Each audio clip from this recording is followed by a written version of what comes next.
السلام عليكم ورحمة الله وبركاته. الكستود joogtaan aad iyo aad baan idin salaamayaa. Waxaan caawa halkan u soo galay arrin ku saabsan caawa jimcuhuna fadli gaar ah ayuu leeyahay walaalayaal inaynu ogaano inuu ku waajiba marka aynu badino walaalayaal salliga nabiga sallallahu alayhi wasallam. salliga nabiga oo la badiyo waxyaabo fara badan ayaa laga helayaa. xadiisaanta ayay ku soo aroortay, ayadaha ayay ku soo aroortay. quraanka iyo xadiisku waa sheegay fadliga aadka u badan ee laga helayo.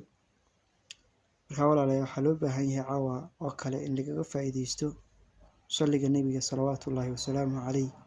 marka qof kasta ay fariinteedina soo gaadho waxaan ka codsanaynaa meel kasta aad joogtaan idinkuna walaaladiin sii gaarsiisaan salliga nabiga sallallahu calayhi wasallam ee laga ficil buuxsado dhowr kun oo jeer 10,000 qof waliba wuxuu ka awoodi karayo inuu caawo kale ka ficil buuxsado ayaa loo baahan yahay. waayo walaalayaal dunuubteena baa fara badatay.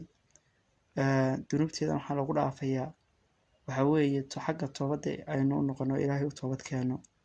salliga nabiga aynu ku salino waxaa lagu faydaa bimacnaa kurbaadka qofka haysta ayaa salliga nabiga oo badiya laga faydaa. waxaa loo baahan yahay inaynu barano diinta shariicada islaamka waayo iyada ayna toosinaysa. marka walaalayaal aynu ka baxno qafladan aynu ku jirro.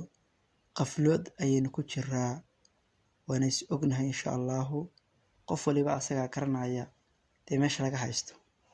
marka inta aad Facebook iskaga jirtid iyo inta aad meelaha kale fadhidid haddii aad salliga nabiga iyo subxaanallah walxamdulillah walaa ilaaha illa allah wallahu akbar aad leedahay dee fadli weyn ayaad koobaysaa, fadli weyn ayaad yeelanaysaa. marka intaynu qabyaalad iyo Facebook iyo waxaan nafci lahayn ku mashquulsanahay waxaa layna ka baahayay walaalayaal inaynu waqtigeena ku camiro salliga nabiga iyo subxaanallah walxamdulillah walaa ilaaha illa allah wallahu akbar walaa xawla walaa quwata illa billah ayaa walaalayaal aynu ku liibaanayna.